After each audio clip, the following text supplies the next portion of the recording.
Majesty! Ah, so good to see you. This is Agenor.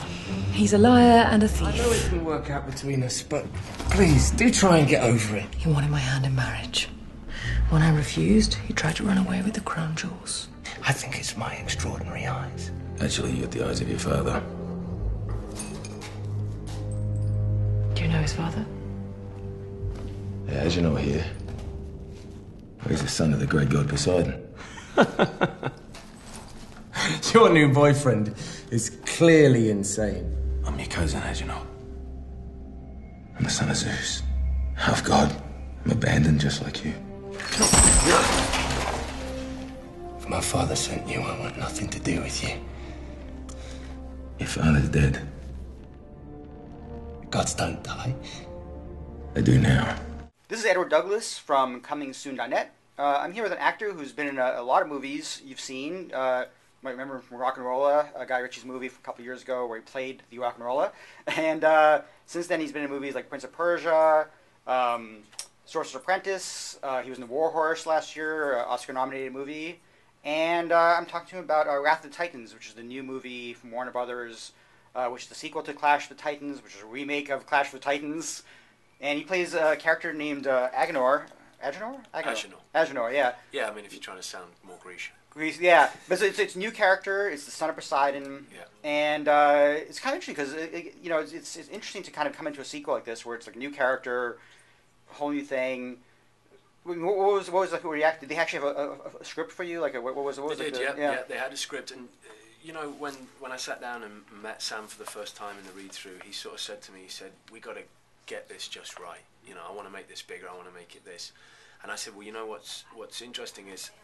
The way he's written on paper is, I was the goofball. I was the dude who basically every time something important was being said, I said something stupid like, "Do you have some cake?" And although it gets a giggle, what I wanted to do was something more interesting, just a two-dimensional sort of light entertainment kind of, So I grew the beard, I got the dreadlocks involved in the thing, so that I didn't have to act those things, so that I felt more comfortable.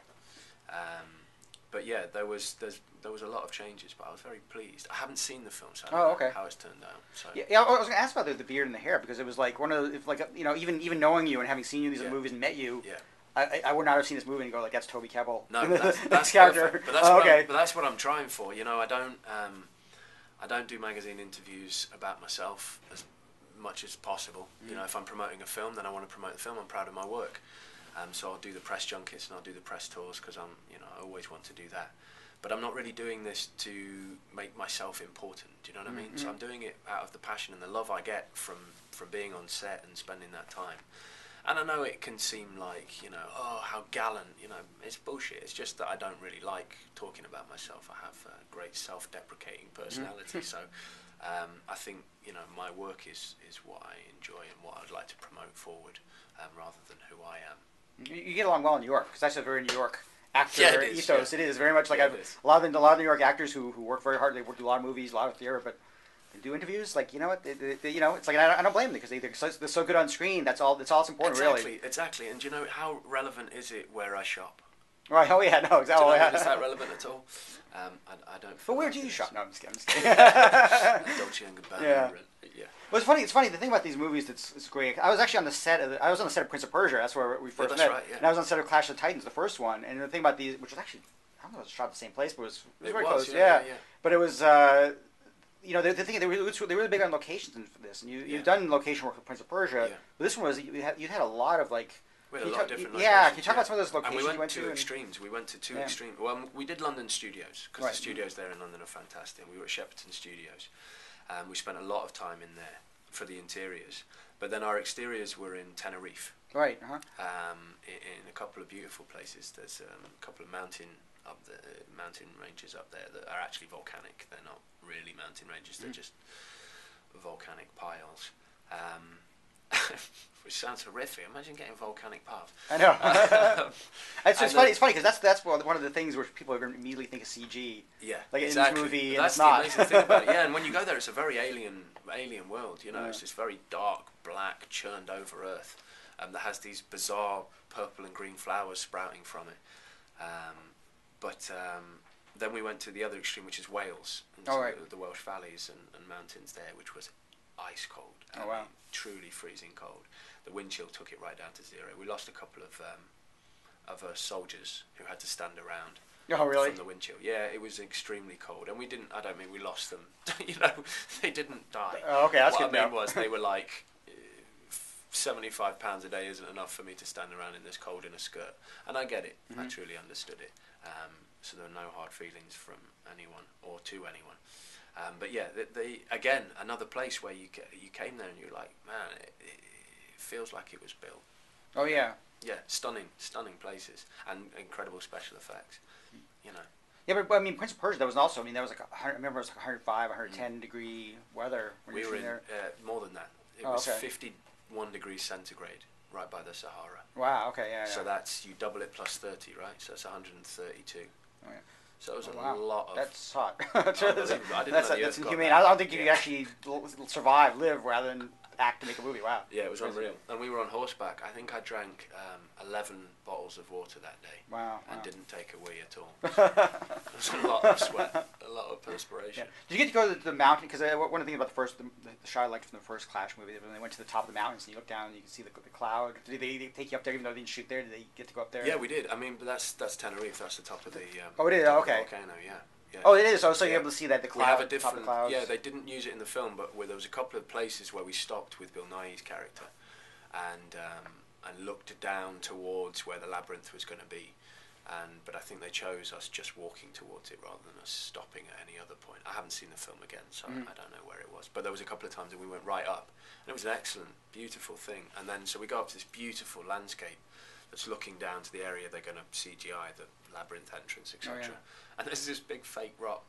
So every time you touch it, it's like dong. But yeah, that's just the way films work. I suppose. You mentioned before about how, because the character does bring a lot of comic relief. It is kind of the comic relief to the movie. It's good, you know. Which is necessary in a movie. When your movie is too serious, you just can't. Right, it's hard for audiences to really, especially when it's something that's fantastic. So, exactly. Can you talk about that? Like how? I mean, do you improv at all? Is there any kind of like? We did improv. We improved a lot because I knew that was required, and what they'd written on page that me and Jonathan and Sam didn't really want to portray was a kind of 2D guy, as I said, who just sort of says things about cake. And we really wanted to. I mean, Sam's got a very difficult job, you know, and it sounds like, oh, poor Sam, you know, he's been paid millions of pounds to pretend to be, you know, bloody blah. But it's actually very tricky. It's very tough when you're doing, like, for me to hold a piece of green stick in my hand and pretend it's a trident. I'm the goofball, so you know I can go on that goofy line. There's nothing cool about it, but when you're trying to be when you have to be the cool guy, you have to be the hero and the lead. You can't goof it up, so you have to play it dead straight, and that takes a great deal of energy to be so big that it sells for the VFX guys that they can add in those effects and make everything seem real. So I got a lot of admiration for Sam in that process, and together, sort of every morning, we'd go and we'd attack poor Jonathan with ideas of how we could elevate, you know, the nuances really of what we wanted to try and do with Agenor, because yeah, comic relief is important, but it's also important for him to be a character, not just to be a goofy. We don't want Jar Jar Binks, you know what I mean? So we don't just want some silly voice. So we tried really I tried really to make sure that was something genuine and something that you attach to rather than just like, okay, back to them. What about acting opposite creatures which aren't there? I mean, you did a bit of it. You had a couple of those scenes. And it was I killed a couple of them, Yeah, so... it's not difficult.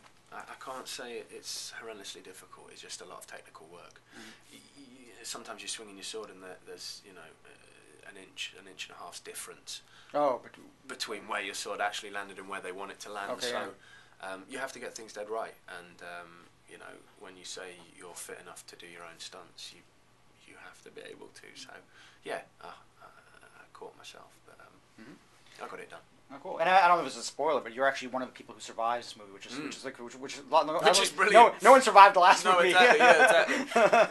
Except for Sam. So, yeah, exactly. It's So good. Yeah, the gods. He's doing better this time. He's actually ending his quest with some people alive still. Exactly. Yeah. I think that was important for us. There was talk of it, but I think Jonathan made the decision along with Basil and Polly and Lynn and all the Warner Brothers lot to make sure that was, you know, someone that we kept. Cool. That's good. That's good. Last time I talked to you, I think you were just still shooting The East with. Yeah, that's right. And you finished. Have you seen it yet? I mean, it's funny. I haven't seen Sound of My Voice yet. I'm seeing it next week. But finally. Really? So is The East? So you haven't seen anything of it? You don't know? I haven't seen anything of The East. No. And when I saw you, I'd literally just rapped. I'd literally just shaved my head and rapped and walked off the set. So I'd just finished. But no, I haven't seen a thing. Haven't done a day of ADR yet. So hopefully my projection was good, and I don't have any ADR to do. So, but we'll see. Yeah, hopefully, fingers crossed, man. You know, it was a lot of work. We put in a lot of work to that, but yeah, hopefully. I saw Britt and Alexander when I was in California just afterwards, and Britt was very happy. So. Oh, cool! Cool. I can't wait to see. I can't wait to see Sound of My Voice. I still haven't seen it yet. So, well, you haven't seen it either. No, oh, wow. No, okay, interesting. Yeah, it hadn't come out when. Well, it hadn't come out. I figured because you were going to do their movie, you would have asked for a screener. Once the studio, you got to remember it belongs to the studio, not to Zara. Yeah, I know, but still, if you have a director, usually you'll say, "Oh, let me see his other movie." That's usually that's kind of common practice, I guess. It is. Yeah. So what else? Do you have anything else coming up? Obviously, it's been a couple months since you finished that. Yeah, I'm looking for work. Just looking for work. Every time I go for something, I've lost my Midas touch. Like I had the Midas touch, but I've lost my ability to grab hold of the jobs. So there's just a lot of stuff, and I think, you know, I always want to make them right. But now I'm doing work, and you know, more people are asking to do interviews. People are like, you know, are you working? It's like, oh yeah. No, but I never really did. You know, I was never one of those actors who's like straight into a job. Right. You know, but it seemed like that because you had these 2 or 3 epics. Yeah, but you know what it is? It's just because they they take so long to come out. You know, true, I did them years ago. I mean, Prince of Persia I'd done a year and a half before when it came out, and then Sorcerer's Apprentice came straight out. But I'd shot that like a year afterwards. You know? Right. Yeah. So it's just the speed at which they get released. Do you do theatre as well? Is that something which? Yeah, I love theatre. Yeah, I do. I haven't done any for a long time purely because I haven't read anything. Where I'm like, I'd love to do that, and it tends to be at the moment because they're struggling for ticket sales. They bring celebrities into it, and I don't know. It just disheartens me. I'm sort of like, but are they the best person for the job? Oh yeah. But they've been doing that for a long time though. I know they have, but that's Nicole Kidman did like the Blue Room here. Yeah, for sure. But I was never offered those roles. Oh, okay. You know, before I was doing off Broadway, or I mean, not off Broadway. I've never done that, but off West End. You know, right. And a couple of pieces on West End, but you know, it always felt to me like they were the best actors for the job. But, you know, maybe it's just a pomposity that I have. But, yeah, we'll see. Listen, man. Listen, thanks a lot. It's great to see you Real again. pleasure, man. Thank you, man. Thank you again.